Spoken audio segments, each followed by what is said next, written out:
I'm not against a 5-minute lore dump to give some context, but this is exhausting.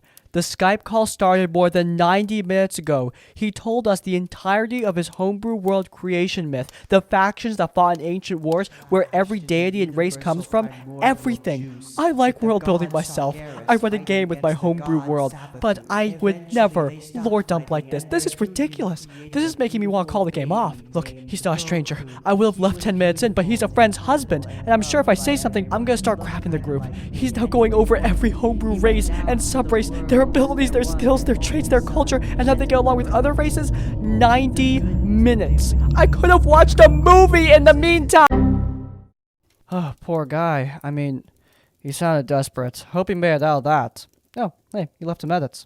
It's from his novel. Now it makes sense. I'm not gonna play with this guy. It's been 2 hours. 2 hours total. I still have no idea how the game is actually played, and I'm not gonna remember that many gods named Rathner Jack, who has a brother named Rofet Stargor, and a second cousin once removed named Yurtis Nagafog. Just 2 useless hours. At least it's over now. Look. If nothing else, I admire the DM's tenacity and constitution. I've spoken on stage, in booths, etc., and guess what? I cannot talk for 2 hours straight, exposition all the way through, without at least taking a little bit of a break. My god. I mean, I guess he's just reading it off his novel, and look guys, you could be the next Tolkien or George R.R. Martin for all I care. If I come to a D&D game, I want to play. No matter how good you are, I'm not gonna listen for that long.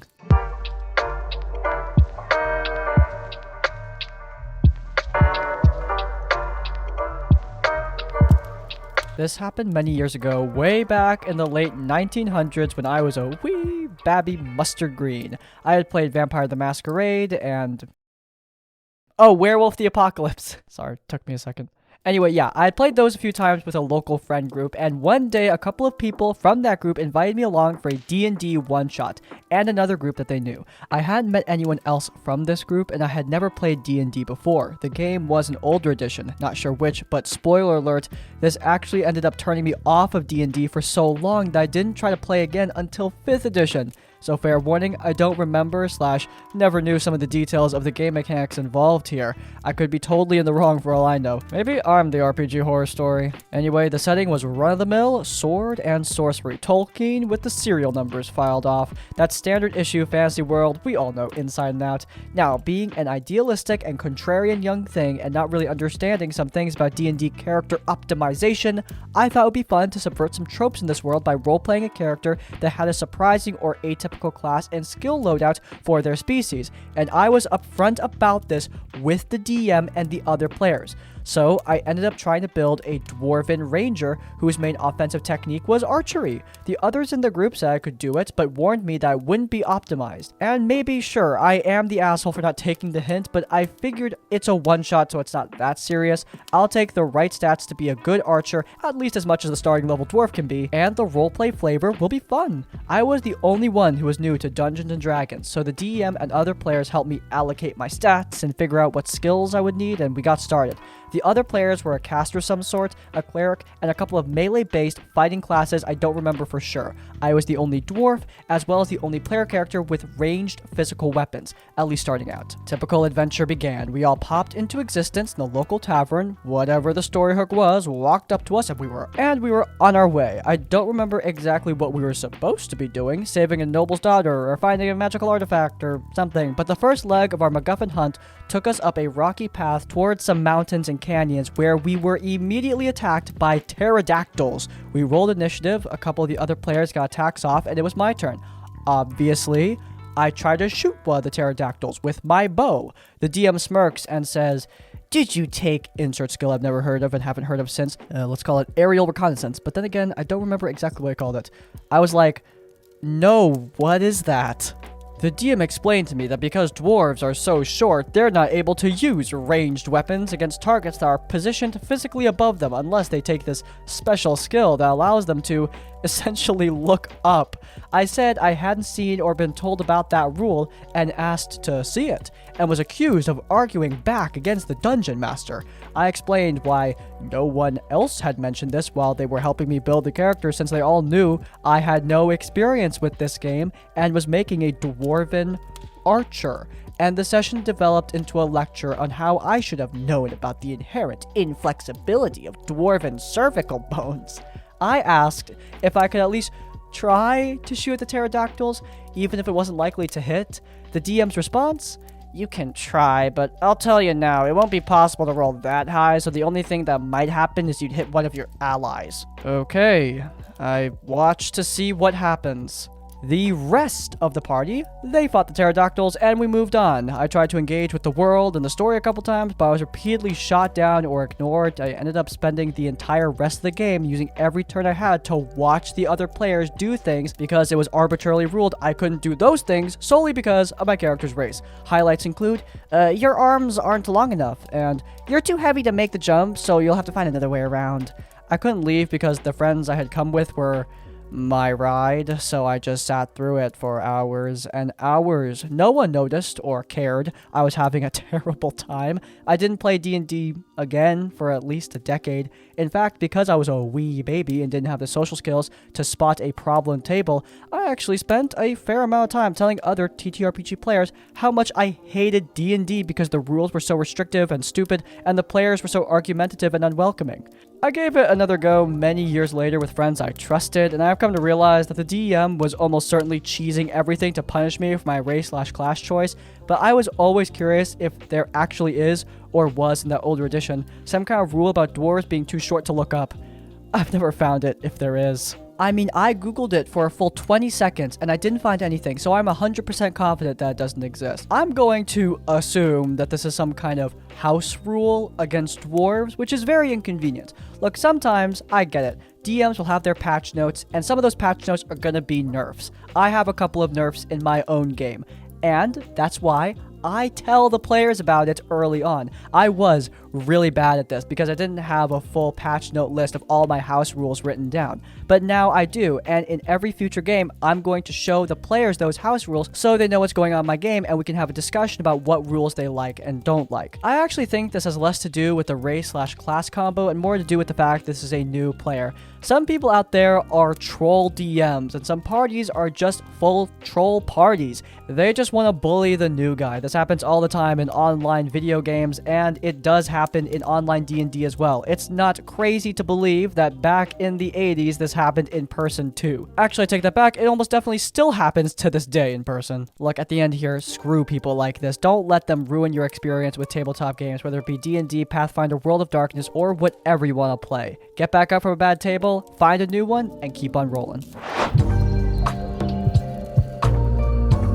I was playing a game of Pathfinder with a group of online friends that I met through League of Legends. We've been a tight group for a few years at this point, and when someone offered to dungeon master a homebrew campaign, a lot of us jumped at the opportunity, reaching a party of 7 people, though one couldn't show up after the first session. No particular person stands out, but the party consisted of a cavalier, sorcerer, fighter, rogue, bard, and myself as the paladin. I've always been told that if I was a class in real life, I'd be paladin. I put a lot of myself into my character, as I've never roleplayed much and wanted to ease myself in. Most of the party was chaotic good, myself being chaotic good, and the bard being chaotic neutral.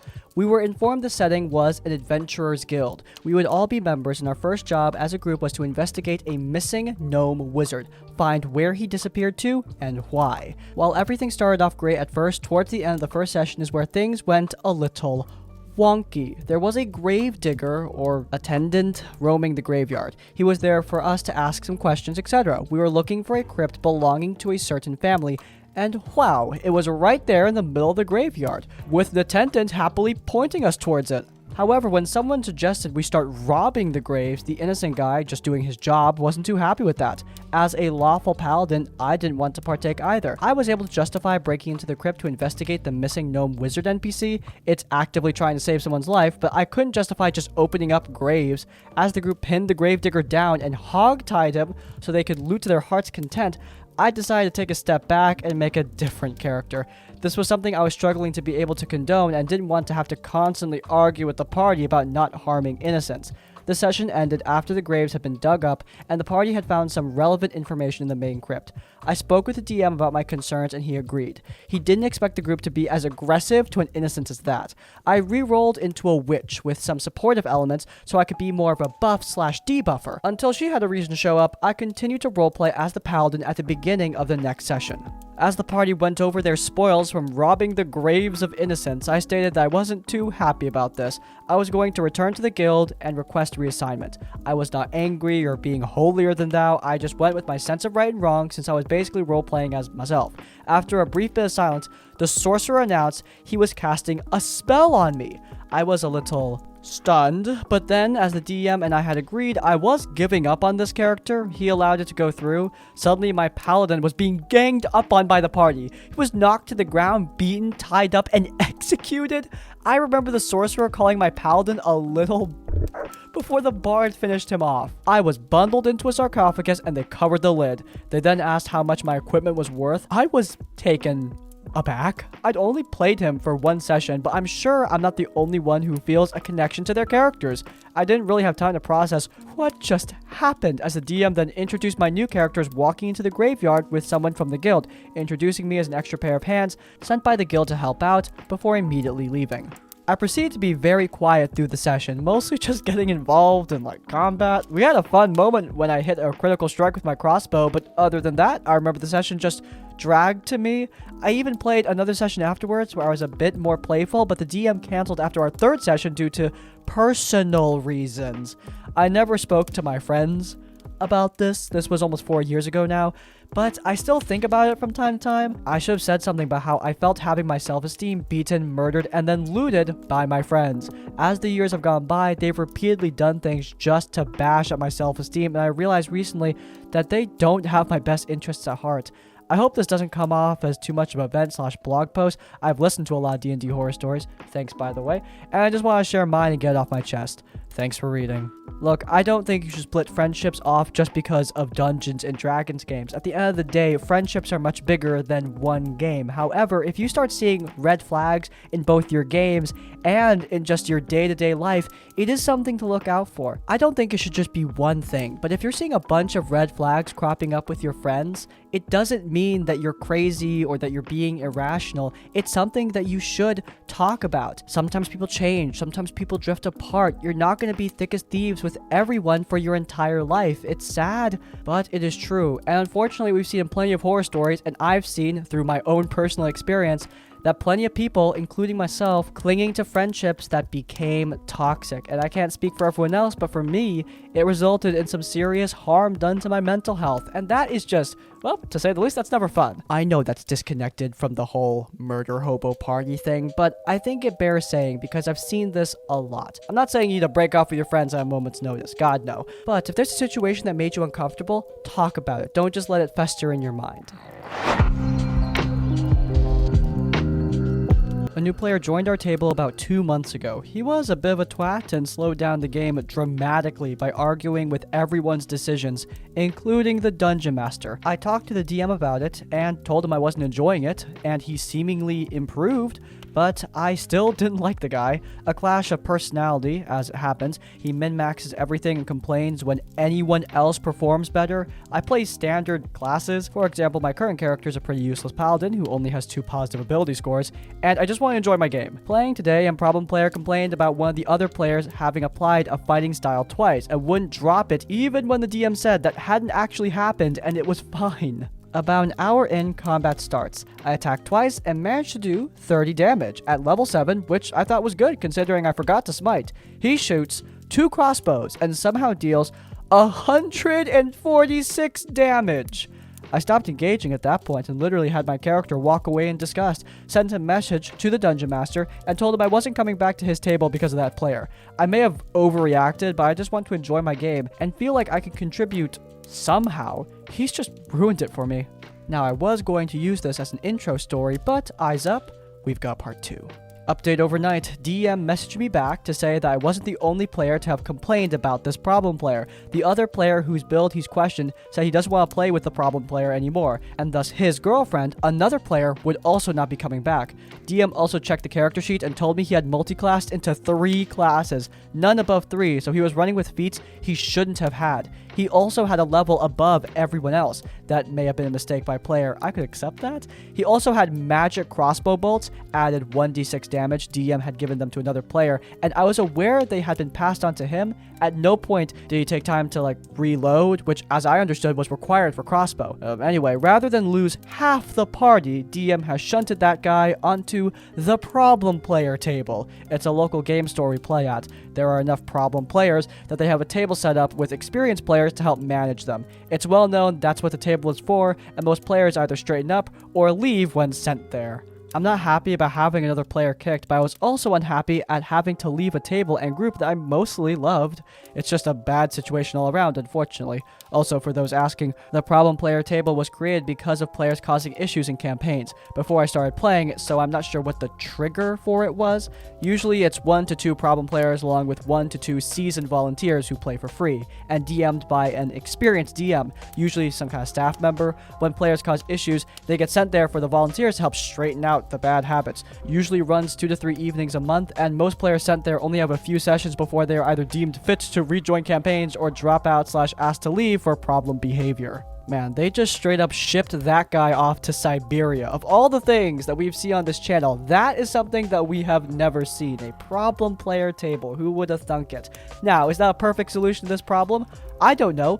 I've never tried it, nor have I seen it, so maybe it works great. But look, I'm not going to interrogate that. The main thing I want to look at is our quote-unquote min-maxer, who isn't really a min-maxer. This guy is just a cheater. And the DM did the right thing. When someone cheats like that at the table that blatantly to the point where they're doing 146 damage, it's time to let them go, or at least have a conversation with them. I'm not the kind of DM who checks player character sheets. I just trust my players are not going to cheat on them. But unfortunately, it seems like not all players are like that, and I'm glad this DM made the right call and didn't lose half his table over one cheater. You know, I think this is going to be the video where we don't have something too horrifying this time around.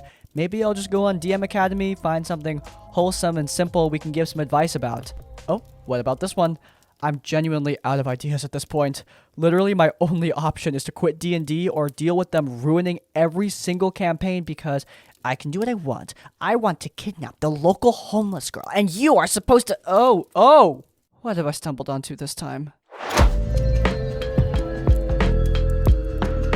Danger. Alright, starting from the start, I used to be relatively new to D&D. I played a one-shot with my old college mates at the time, and despite not being very active in the game, and being pretty cringy at times, I fell in love instantly. I ended up buying the core rulebooks and learning more and more of how the game worked in the hope of making my own D&D session and story.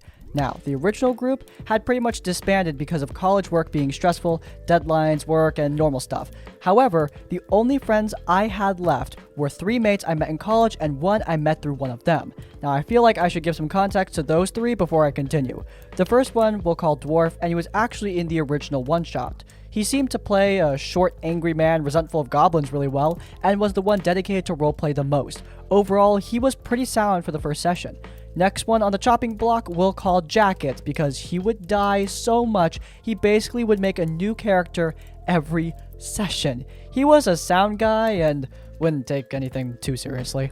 The next guy was basically the same guy as the last guy, but in short, he was obsessed with goblins. Goblin Slayer goblins, so I'll call him Goblin. And the final one was the I don't understand guts, racist, edgy guy of the group, and I didn't realize how bad it was until a few sessions in. We'll call him Rivers. Session 0. I didn't spend too much time with this session. It was basically where I introduced them to the game and taught them how to make characters through D&D Beyond, how easy it was to play, etc. I explained the story, Lost Mines of Fendelver, and what kind of adventure would be best suited. Now here's something to remember. I know people say, alignments don't really matter, just let them play how they want. I wish to God they stuck with their alignments. For context, Dwarf, chaotic neutral, Goblin, chaotic good, Jacket, neutral good, Rivers, chaotic good. Okay, session 1, the start. I think this session perfectly foreshadowed what I was going to see in the future. So it started in the tavern, and Jacket and the Goblin were playing Soggy Biscuit in the corner. Yes, before I was even finished explaining why they were there, they described in graphic detail what they were doing. Don't bother searching it up, it's not worth it, just use your imagination. I mean, I have to search it up now. No, never mind! I did not need to search that up. Let's just get back to the story. Anyway, the dwarf was, of course, trying to keep the story moving along, talking to the barkeep and learning about the quest and so on. Whilst doing this, the Goliath, aka Rivers, kept talking over the dwarf, demanding that he be allowed to smash Jacket's skull in. I told him PvP wasn't exactly allowed, but he kept ignoring me and kept pushing until I eventually had to just let him? This was my first mistake. I'm gonna be honest with you. I was a pushover then. I let them get away with way too much. I'm surprised they haven't demanded my wallet yet. Anyways, after Rivers had essentially beaten Jacket to a pulp, he grabbed the two and stuffed them in a bag and slung it over his shoulder and threw them in a river. Now one made the deck save to escape the bag, however the other one didn't, and eventually they died way too early from drowning due to this low roll. This was Jacket's first death. Anyway, after a few laughs over his death, Goblin asked, "Can I roll for dick size?" Now, I had explained I wanted a serious campaign, and they were already off the deep end, but just like Rivers, he kept talking over me, roll, and started mentioning every time he could that he had a massive schlong. Now, I expected them not to take it serious at the start. This was their guys' humor, and they just wanted to do a small amount of tomfoolery before the next session. I wish I didn't let that slide. Anyway, the trip to Phandalin.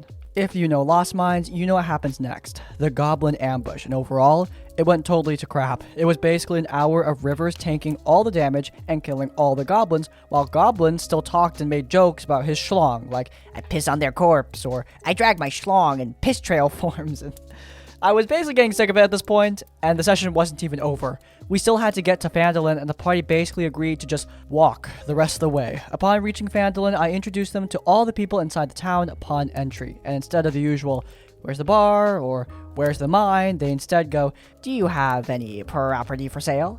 I was kind of weirded out by this. I knew something was up, but I couldn't guess exactly what they were planning. Anyway, because the night was closing in, I decided to show the players to the local inn. Now remember that soggy biscuit bit from before? Well, they started doing it again, and this time I had the whole thing where the barman calls the guards to get the goblin to stop, but as they entered, the first thing Rivers did was describe him running up to the guard and piercing his chest with a greatsword.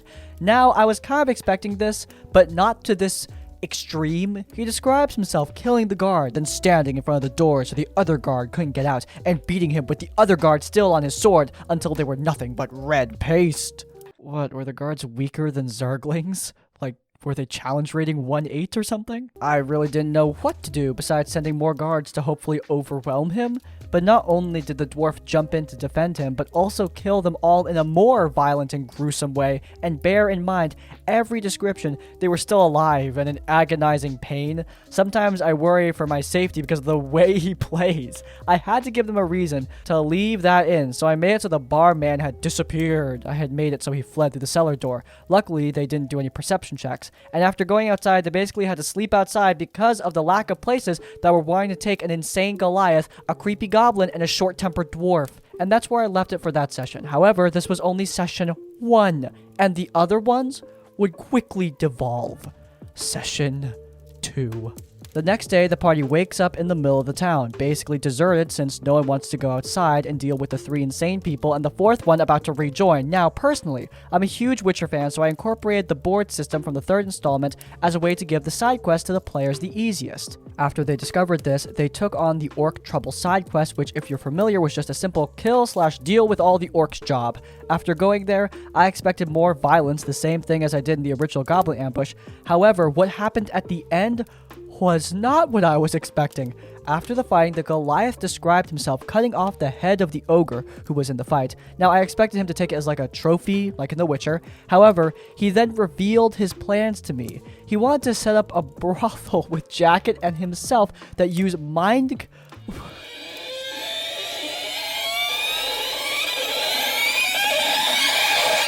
What? Trust me, you couldn't pay me to come up with this crap on my own. And why do all this? Because it's funny and because Goblin is Welsh. Yes, that was their reasoning for doing all this. I had to take a step back to comprehend what I just heard, and everyone else was just laughing along and calling me a dictator and other names. You could probably guess what River said, because I wouldn't let them do this.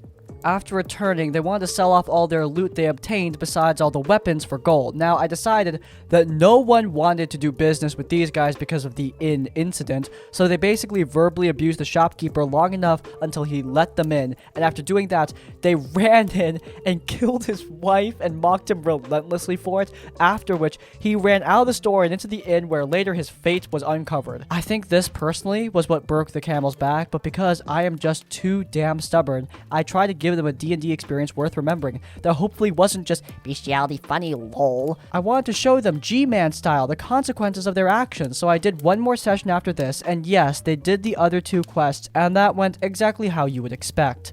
Session 3, The Hideout. So after taking over the shopkeeper's shop as their own and using it as a base, I had an event happen where all the local villagers came to the house in an attempt to burn it down with them inside. Now, waking up in a burning building, smoke covering your vision, the heat to the fires burning their skin, I was hoping that this would get them to think about their previous actions and how it had consequences. Rivers. Oh, they're just mad at us because the DM's a crybaby man-child that wants us dead. Yep, apparently it's not because the villagers quickly got fed up with their BS and a witness saw the keeper running from the building after they left, so they gathered together to get rid of the problem. No, it's the DM being a crybaby over the fact that they want to set up an insane brothel in the middle of Phandalin. They clearly saw D&D at this point as an outlet for being psychopaths, and I think that sealed the deal that this will be my last ever session with these people. At this point, I was so done. I just railroaded them through the hideout, with it ending with them slowly burning the boss at the end in agonizing pain. And it does involve more torture that I'm not going to describe. After all this, I called them out on their behavior, basically berating them for being murderous, because this wasn't at all what I described in Session 0. I was okay with going a bit off the rails. Maybe a less serious campaign with some funny moments we could talk about, but no, they wanted to live out the psychopathic power fantasy and just call it D&D, and after calling them out, they promptly berated me, not on my skills as a DM, but rather, of course, on my appearance. At this point, I had lost it and left. No matter how many times I tried to explain the problems, they would just act as if I was the problem. I started talking to them again on Discord recently, talking about giving this D&D thing another shot with a different DM, hoping things would go different, but why? Why?